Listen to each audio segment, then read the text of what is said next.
Good afternoon, everyone. Millions of Americans struggle to afford prescription drugs. We understand that. Far too many Americans have to ration prescriptions, cutting a pill in half or taking a lower dose than they need because their drugs are simply too expensive. 1 in 5 seniors struggle to pay for prescription drugs. In fact, Americans pay 2 to 3 times more for prescription drugs than citizens in other developed countries. Meanwhile, pharma has spent hundreds of millions of dollars to stop Medicare from negotiating lower costs. In fact, years ago, they got a special carve-out that prohibited drug negotiation that allowed pharma to charge whatever they can. For decades, we've been talking about giving Medicare the power to negotiate lower drug prices. President Biden actually got it done. Under the Inflation Reduction Act, finally, Medicare will be able to negotiate lower prescription drug costs for seniors and other beneficiaries.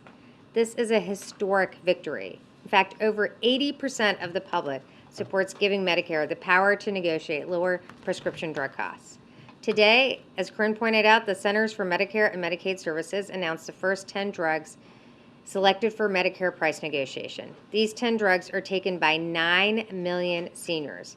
They cover chronic conditions like cancer, heart disease, arthritis, and diabetes, but can cost up to $14,000 per month. For example, over 500,000 Medicare beneficiaries rely on one of these drugs, Entresto, to treat their heart disease. This drug costs less than $150 in Australia and over $300 here in the U.S. Imbruvica, one of the selected drugs that treats cancer, costs $6,000 a month in France. In the United States, it's almost $14,000 a month, more than double. Last year, about 9 million Medicare beneficiaries spent over $3.4 billion in these 10 drugs.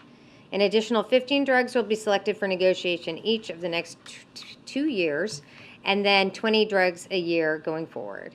Allowing Medicare to negotiate lower prices will bring more cost savings to American families. It will give them breathing room and peace of mind. And it will make a real difference for millions of Americans. And with that, I'm happy to take your questions.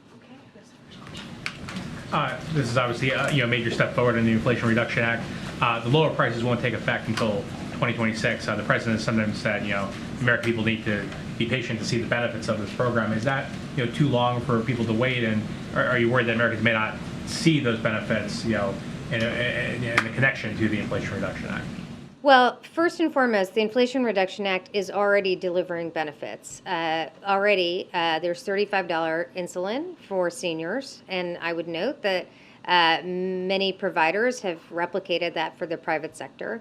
There are also lower costs from people who are trying to get health care from the Affordable Care Act. That's $800 a year for 15 million people. This is lower increased savings for them. And the inflation rebate aspect of the drug bill, which basically provides that pharmaceutical companies that are charging higher than inflation, the prices are going higher than inflation, they have to pay a rebate back to the Medicare system. So those are all creating savings for Americans now.